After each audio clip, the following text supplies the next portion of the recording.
Ser ou não ser? Eis a questão.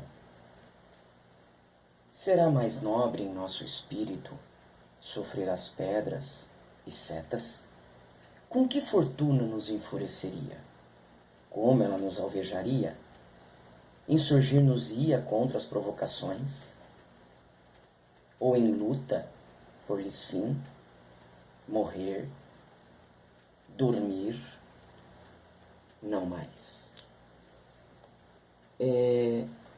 É bem provável que você esteja pensando o que o jovem príncipe Hamlet teria a ver com um projeto de história, entender um projeto de história, entender a história como um todo. Hamlet, como nenhum outro príncipe, ele teve a ideia do que é consciência. E, de acordo com a ideia do que é consciência, ele disse que entregaria o seu coração ao homem que dominasse as suas paixões. Hamlet entendeu como nenhum outro que é preciso conhecer bem a sua história para determinar cada um dos seus passos. Freud diria que porque somos frutos do meio, é exatamente por esse motivo que não podemos mudar o nosso destino, porque o meio é muito mais forte. Já para Maquiavel, a vida se dividia em dois aspectos muito complexos e muito simples ao mesmo tempo: a virtude e a fortuna. A virtude era aquilo que você possuía, aquilo que você construía com a sua vida, as suas qualidades.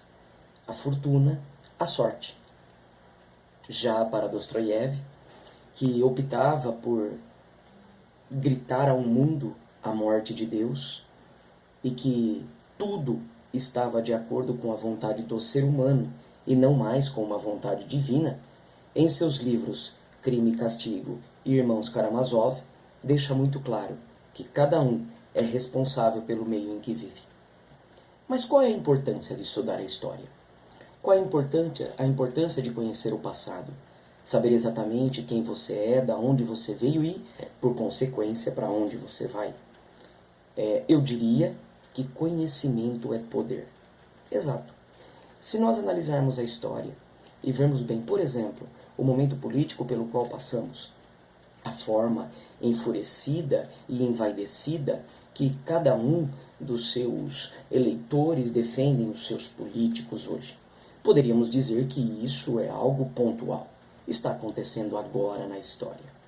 Bem, mas se nós pararmos para pensar, isso simplesmente se repete. Alguns historiadores acreditam que a história não se modifica, ela se perpetua, ela forma um círculo, de maneira que aquilo que aconteceu no passado é possível que volte a acontecer no futuro. Então, nesse sentido, para quem acha que toda esta defesa envaidecida aos seus políticos de estimação seria algo de agora, vamos para um texto de Etienne de la Boétie, de 1556. Veja, para ele, o governante é carinhosamente chamado de tirano. E ele diz o seguinte: o poder do tirano não advém exclusivamente de sua força física, mas, sobretudo, da magia que seu nome é capaz de cativar. Nesse sentido, o nome do tirano exerce uma certa magia acerca das representações e desvincula o medo do poder, o qual se constitui mais pelo afeto do que pelas forças existentes de fato. Veja, ele escreveu isso analisando o governo da sua época, analisando a forma de sociedade da sua época. Se eu entender este passado tão distante, 1556, e voltar ao presente, eu consigo, com base neste acontecido, entender o nosso atual momento. Veja, então é de extrema importância conhecermos a história. E conhecer a história, ela é necessária para que eu possa entender o presente e projetar um futuro promissor. Karnal, por exemplo, ele diz o seguinte: eu amo a história, porque quero ser livre, e a história é a base dessa liberdade. Bom, conhecimento é poder. Exato. Aquele que conhece a história, aquele que domina com destreza e maestria o passado. Ele consegue entender melhor o presente e consegue vislumbrar um futuro mais promissor.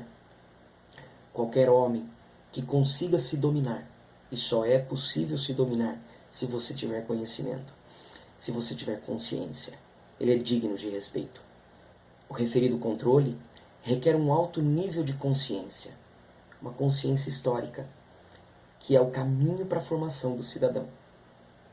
Liberdade é um conceito criado com a história. A história por si só não cria um cidadão inteiro. Ela é incapaz de fazer isso. Mas um cidadão conhecedor da história, com certeza, ele é muito mais consciente. Bem, você pode ter se perguntado agora por que no início do meu monólogo eu escolhi um dinossauro e não a célebre caveira utilizada desde o século XIX nas apresentações de Hamlet. Bom, na apresentação original de William Shakespeare, a caveira não existia. O monólogo da caveira acontecia no cemitério, com o bobo da corte Yorick.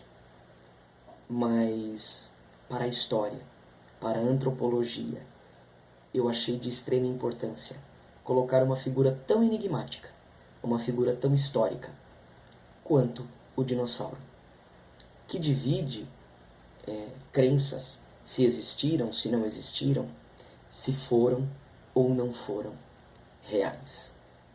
E aí eu termino como o próprio Hamlet, em sua morte, disse: dito tudo isso, entendido tudo isso, o que nos resta é o silêncio.